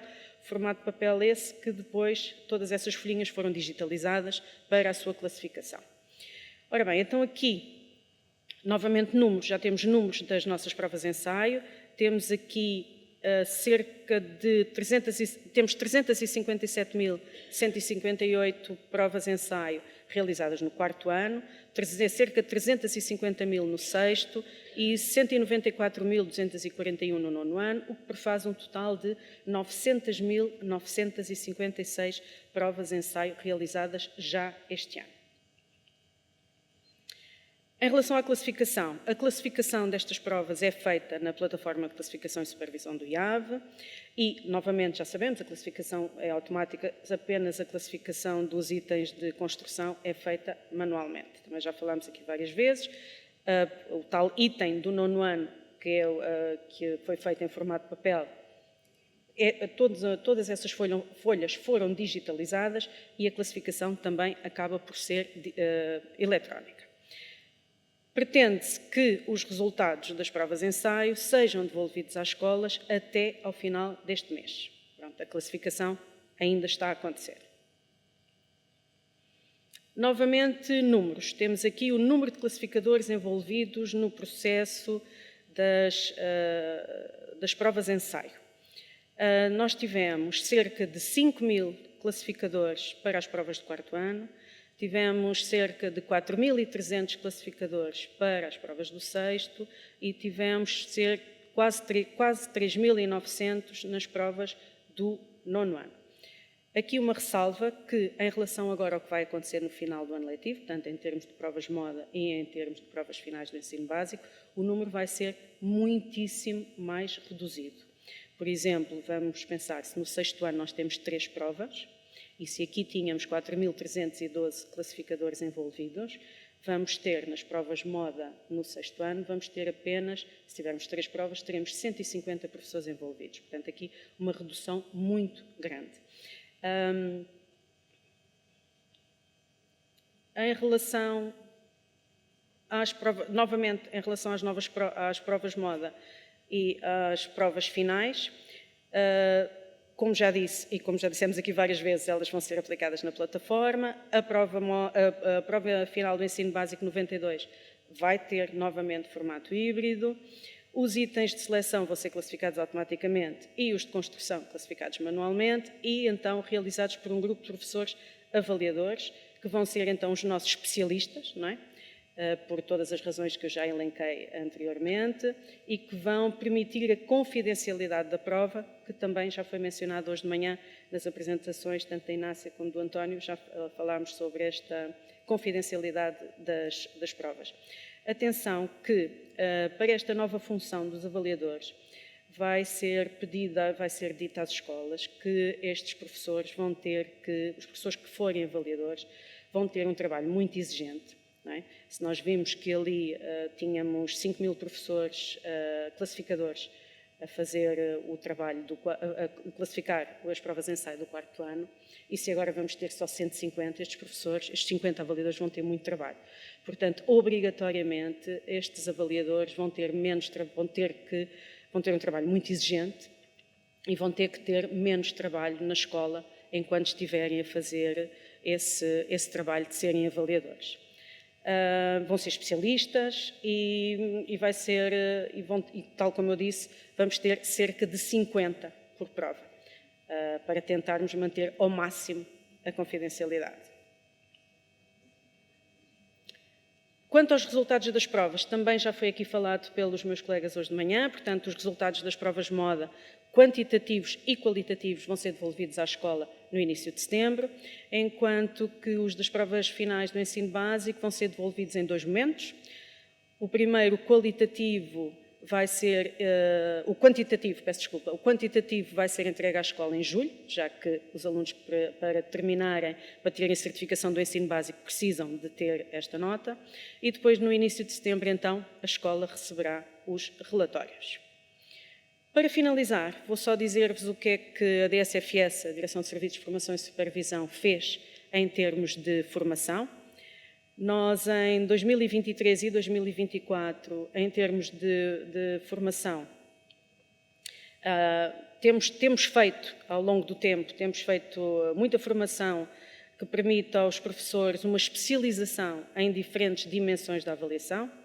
Em termos de números, nós, em 2023 e 2024, tivemos 408 professores a fazer formação em classificação de provas em ambiente digital. Tivemos 55 professores a fazer formação em literacia financeira. Tivemos 794 professores a fazer formação para serem professores classificadores e 247 a fazer formação para professores supervisores. Fizemos agora, no final de 2024, uma ACD, uma ação de curta duração, sobre o novo modelo de avaliação externa para supervisores, e é daqui deste grupo que vão sair alguns ou muitos dos avaliadores que vão ser utilizados agora para as provas de moda e para as provas finais do ensino básico. E tivemos também 185 professores a fazer formação sobre construção de instrumentos de avaliação. Em termos daquilo que se pretende fazer nos próximos 2 anos, em 2025 pretendemos abrir 165 turmas para professores classificadores, avaliadores, etc. E em 2026, 120 turmas, novamente, para professores de classificadores, avaliadores, etc. Tá bom? Pronto, e era isto. E agora, estou aberta a perguntas, diga. Classificadores? Ok, pronto, tudo bem.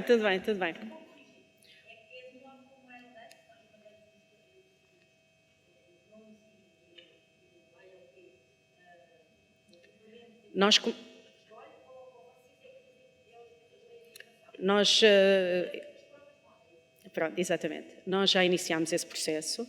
Nós começámos por convidar os professores que já trabalhavam anteriormente com o IAV como supervisores. Provavelmente iremos necessitar de mais professores, pronto, ainda vamos fazer essa seleção.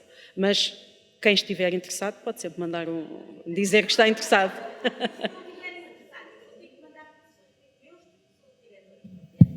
Não, mas não vai ser pedido aos diretores para mandarem nomes nenhuns. Não, para ser avaliadores. Não se preocupe. Pronto, não vai ter que fazer isso. Fique descansada. esclarecer. Não, é assim, é um processo completamente diferente. No fundo, são muito Exato. poucos professores, vão ter muito trabalho, já perceberam, poucos professores vão ter que ver muitos itens na casa dos milhares de respostas, ok?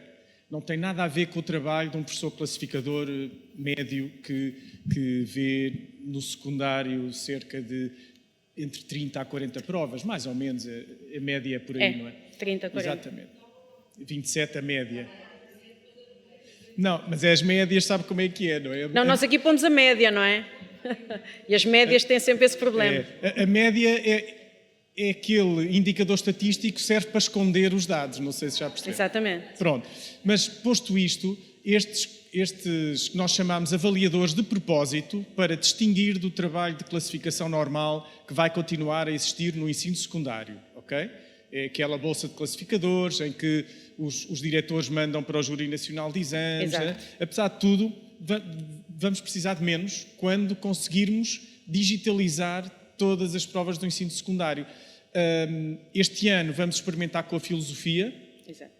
Portanto, para as escolas o processo é exatamente o mesmo, os enunciados são em papel, as folhas de resposta são especiais porque têm aqueles QR codes que vocês já viram nas provas de ensaio. Vai ser um caderno de resposta assim, todo moderno, para depois ser digitalizado pelos agrupamentos do júri. Portanto, as escolas nem têm esse trabalho. Portanto, para vocês é mais ou menos como o ensaio.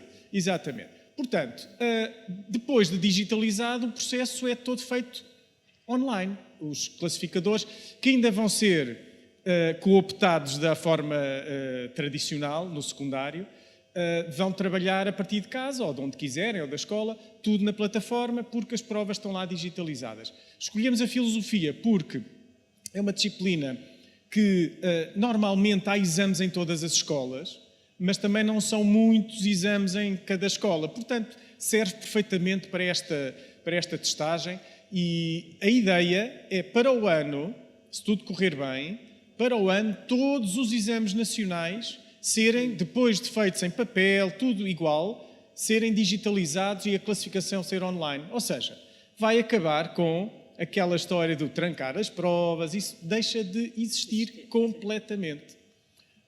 O transcrever as cotações para a plataforma deixa de acontecer, porque a classificação é feita na plataforma que nós chamamos o SCOI, o Sistema de Classificação Online do IAV, e, portanto, isso vai facilitar imenso o trabalho dos professores. Deixam de fazer aquelas viagens agradáveis a Santarém para buscar as provas. Os professores aqui desta zona vão a Santarém, por exemplo. Também é interessante, vão lá comer como é que se chamam os bolos de lá, os pampigos, essas coisas. Mas pronto, é melhor ir lá de férias ao fim de semana. E deixam de ir buscar os pacotes, depois põem o pacote debaixo do braço e depois vão para casa, aquelas coisas, aquele folclore tradicional do processo de classificação. Portanto, se conseguirmos isto, é uma grande vitória, porque a classificação online permite, como já falámos aqui, permite muito maior equidade entre os alunos, porque conseguimos que a aplicação dos critérios seja mais homogénea por todos os professores a nível nacional. E só isto vale a pena, que os alunos do ensino secundário vão ter critérios aplicados de uma forma mais equitativa e sabem que os exames nacionais servem para o acesso ao ensino superior. Portanto, vamos fazer isso. Muito provavelmente vamos diminuir o número de classificadores também do secundário necessários. Não é, eu estava aqui a brincar há bocado, não vamos propriamente devolver professores às escolas, vamos deixar de roubar. Então, é vamos diferente. deixar de roubar, exato. Nós roubamos, mas pronto.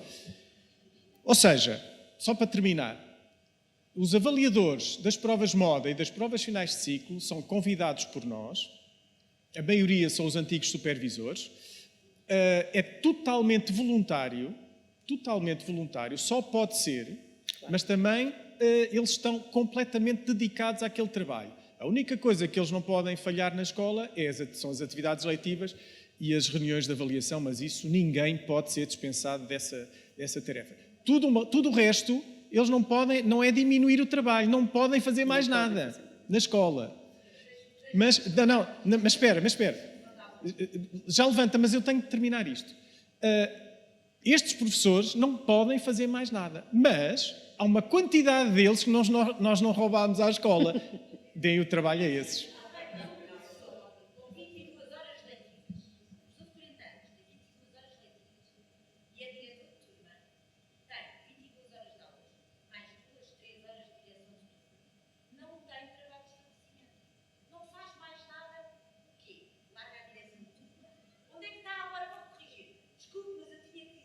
Não, fez bem, fez bem.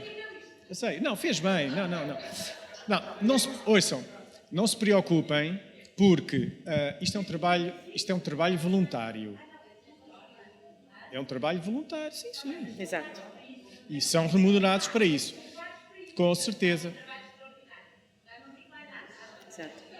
Eu gostava só... Ouçam, tem...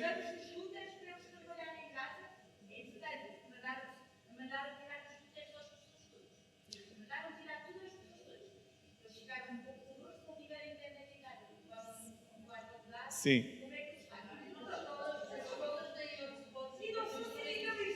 Não, ainda bem que não é.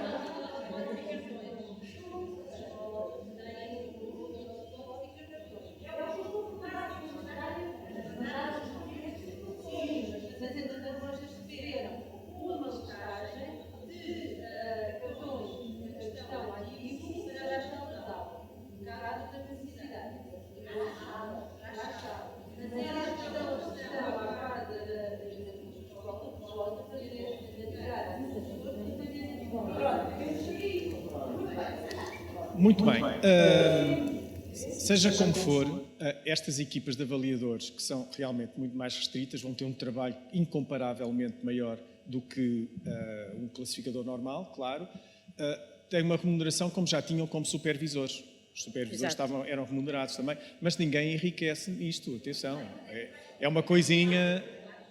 Mas é voluntário neste aspecto. É mesmo voluntário. É que é mesmo... Estas equipas são mesmo voluntários. Os classificadores do ensino secundário, não, é a tal bolsa que nós cometemos o pecado de chamar solidária. Exato. Não é? Se fosse agora já não lhe tinha chamado isso, mas o solidário não era para os pobrezinhos, atenção, era solidário que vêem todas as provas uns dos outros, por isso é que se chamava solidário, mas não interessa, pronto, foi mal interpretado. Diz, como as contas bancárias também são solidárias, mas esse é um mau exemplo para aqui. Eu não gosto de falar de dinheiro nestas reuniões. Pronto, mas estou a perceber como é que vai funcionar. Ok, vão ser muito poucos a nível nacional, já repararam, 50... 50. E eu queria só acrescentar uma coisa. Vão ser 50 por prova, a nível nacional. E há bocado estávamos a falar aqui no número de itens que cada um vai classificar. E a nossa previsão é de até 6.000. Até, mas vai ser menos. Até itens, para cada professor avaliador respostas. classificar. Respostas. Exatamente. Até 6.000 itens para cada professor avaliador. Não fiquem assim com muita pena das pessoas, porque são voluntários, ninguém os obriga, está bem? Não, só para dizer também uma coisa. Nós também não somos completamente, como é que se diz aquele termo técnico, malucos. Não somos completamente malucos.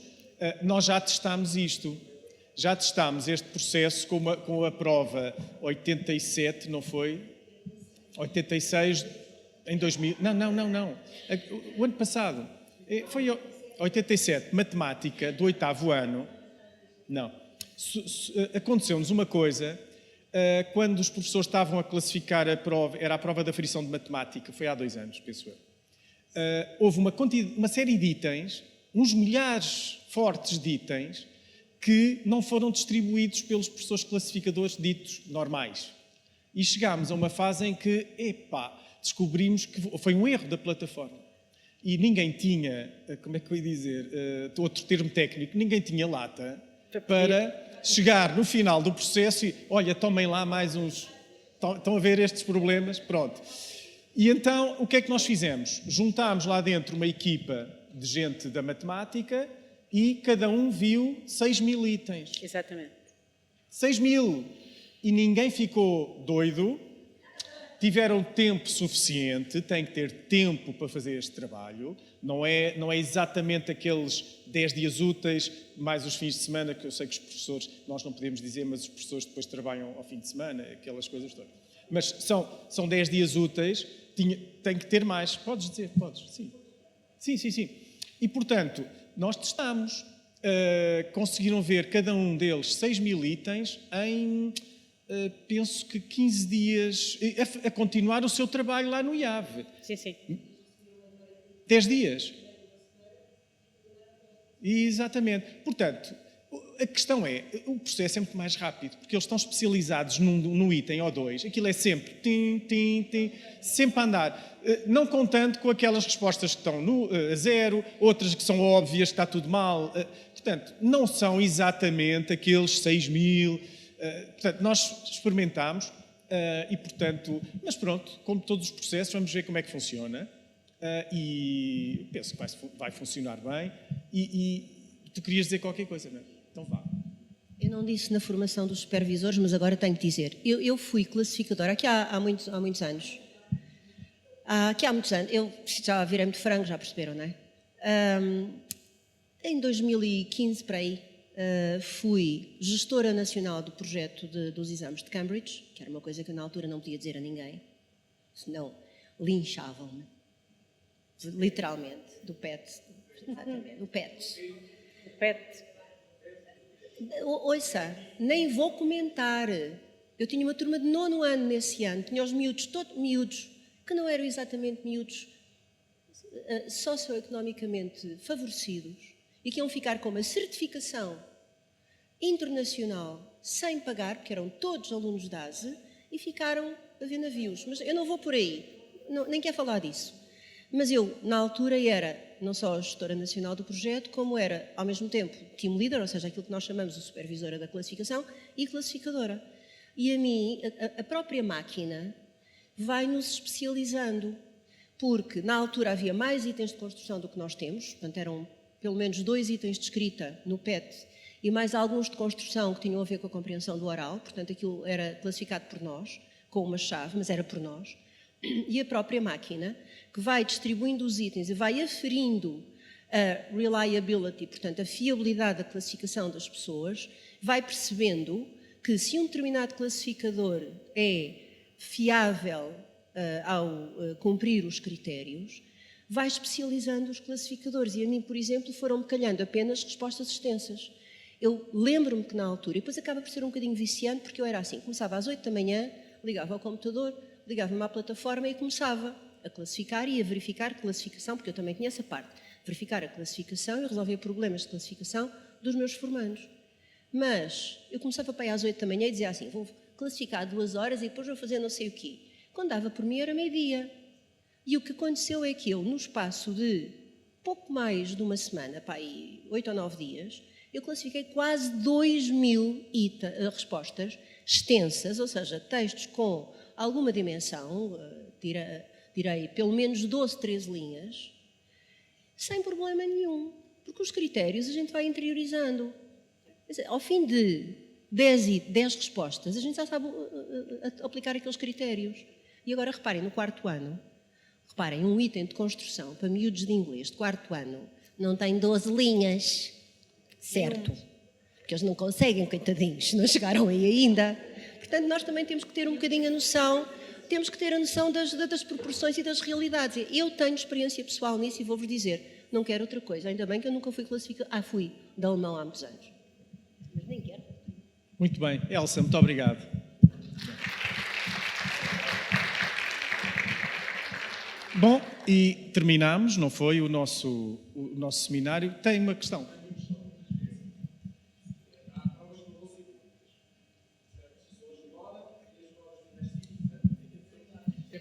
É melhor falar para aqui.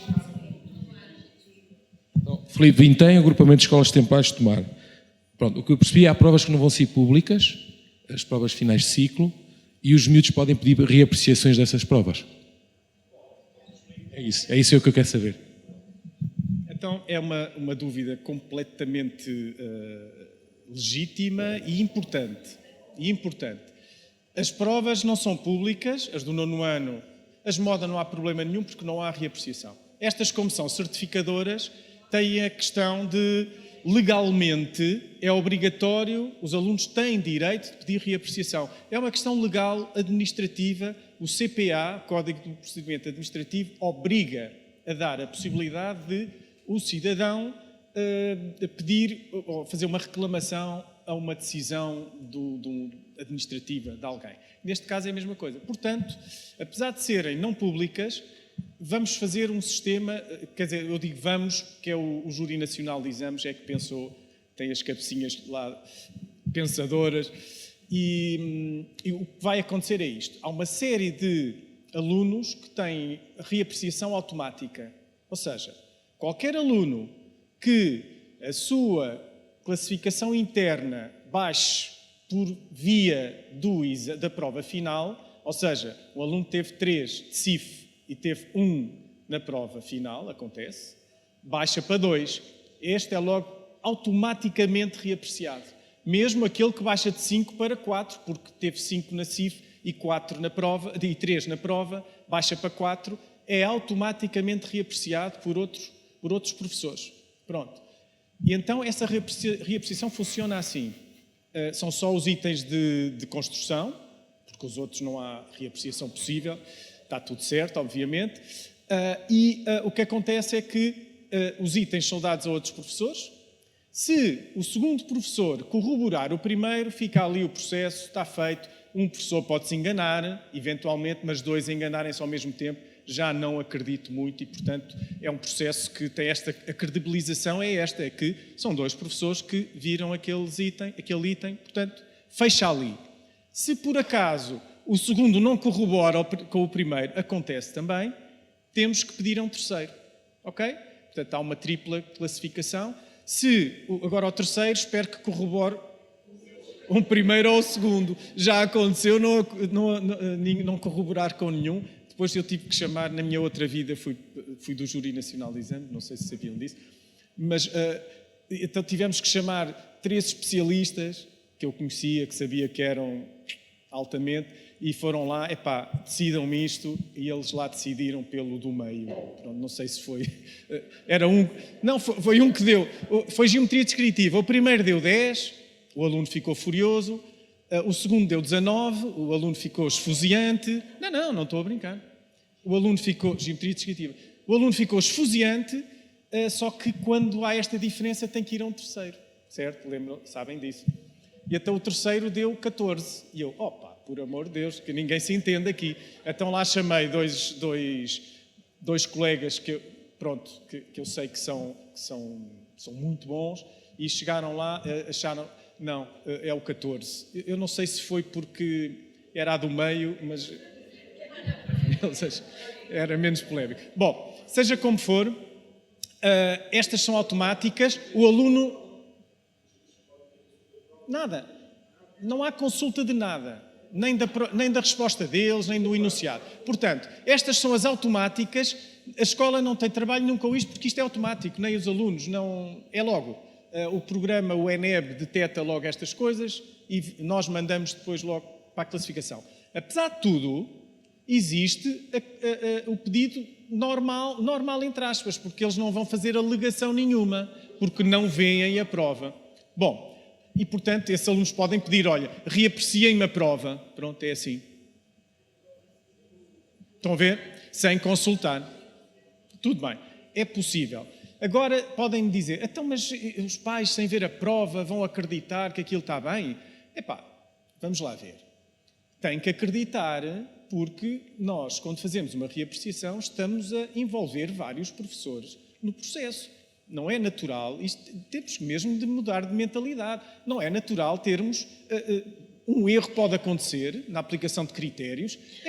2 ou 3 professores a fazer um mesmo erro, sem se conhecerem, nem fazem a mínima ideia. Quer dizer, não acredito, pura e simplesmente eu não acredito. Portanto, a credibilidade do sistema está aí. Temos que mudar esta nossa mentalidade de desconfiar de tudo. Nós desconfiamos de tudo e de todos, pôr em causa a capacidade profissional de toda a gente. Os outros são sempre, as outras profissões são sempre... E, portanto, vai ser assim no 9º ano. Claro que no secundário não acontece nada disto, continua business as usual, alegação, e depois há alunos que nem sabem fazer, não têm ninguém em casa que saiba, lá vão perguntar a quem? Aos professores para fazerem a alegação. Mas pronto, isso aí, mesmo na prova de filosofia, tudo vai funcionar assim. Ok? E a norma 2 nem sabem. Aliás, nós costumávamos dizer o que não está na norma 2 não existe no universo. Tem que estar na norma 2. Mas pronto, é assim. Muito bem. Mais alguma questão que queiram colocar? Não? Podem ir embora. Já tocou há vários minutos. Olha, muito obrigado. Foi um gosto ter-vos aqui. Não fomos muitos, mas fomos gente muito interessada, bons. E espero que tenha sido um dia... O médio Tejo é fantástico. Não é médio, é elevadíssimo. Não é qual médio, é elevadíssimo. E, portanto, olha, muito obrigado. Foi um gosto. Foi um público muito duro e simpático, o que é bom, é o que nós queremos. É gente que nos desafie. E foi como o primeiro painel. É desafiante, é isto que nós queremos. Não organizávamos isto, obviamente, como sabem. Ficávamos lá nos nossos gabinetes e não se organizava isto. Se não quiséssemos ouvir nada, ficávamos lá sossegados. Assim não. Muito obrigado. Até à próxima. Bom trabalho. Obrigado.